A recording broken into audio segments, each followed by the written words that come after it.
मेरी खास बात क्या थी पता है? अरविंद अरोड़ा यानी कि मेरी खास बात, आपके ए टू सर की खास बात ही यही थी कि मैंने अपने आप को कभी बांधा नहीं कि मैं सिर्फ यही काम कर सकता हूं। क्यों?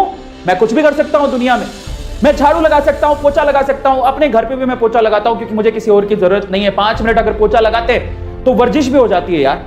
एक्सरसाइज करने बाहर नहीं निकल सकते, चलो पोछा ही लगा लेते हैं, क्या बुरा है यार, काम छोटा बड़ा थोड़ी होता है। मैंने अपने आप को कभी रिस्ट्रिक्ट नहीं किया, मैं छोटे से लेके बड़े से बड़ा काम कर सकता हूं। आज YouTube पे मुझे ऑलमोस्ट सारी चीजें आती हैं। मैं अगर मेरे पास मेरा कोई एम्प्लॉय बीमार हो जाए तो वो काम मैं खुद भी कर सकता हूं। मुझे थंबनेल बनानी आती है, मुझे वीडियो एडिट करनी आती है, मुझे लाइव स्ट्रीम करनी आती है, मुझे पीपीटी बनानी आती है। पता है आज सबसे बड़ी प्रॉब्लम क्या है?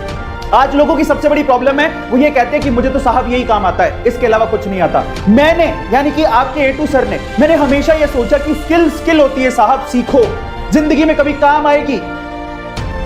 स्किल होती है साहब, सीखो, जिंदगी में कभी काम आएगी। मेरे पापा ने भी मुझे यही सिखाया कि हर चीज काम आती है। मैं आपको बता देता हूं कि मैं एक बनिया परिवार में, अरोड़ा हूं मैं, बनिया परिवार में पैदा हुआ और वो हमें रग रग में सिखाया जाता है, हमें खून में सिखाया जाता है कि किस तरह से पैसा कमाना है और स्किल का मतलब क्या होता है। इसलिए मैंने अपने आप को सीखने से कभी रोका ही नहीं। मुझे छोटे से काम से लेकर बड़े से बड़ा काम आता है और अगर आज मैं कहीं फंस जाऊं ना तो मुझे पता है उस सिचुएशन से कैसे निकलना है। इसीलिए आज मैं इतना कामयाब हो पाया, इसलिए मैं आज इतना समझ पाया, इसीलिए आज मैं यहां पर पहुंच पाया। और आज मैं आप लोगों को कहता हूं कि आज वक्त है अपनी सोच को बदलने का और अपने आप से यह कहने का कि काम छोटा बड़ा नहीं होता।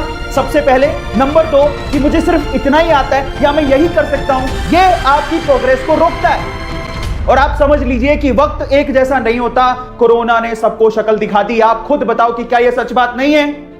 कोरोना ने सबको शक्ल दिखा दी, क्या यह सच बात नहीं है? आपके सामने बहुत सारे लोगों की जॉब गई होंगी। इनफैक्ट आपने भी इस चीज को फील किया होगा कि हाँ यार, कोरोना की वजह से मेरी जॉब चली गई। अगर मैं थोड़ा समझदार होता या मैंने अपने अंदर एक स्किल पैदा कर ली होती, शायद मैं आज घर पे बैठ के कमा रहा होता।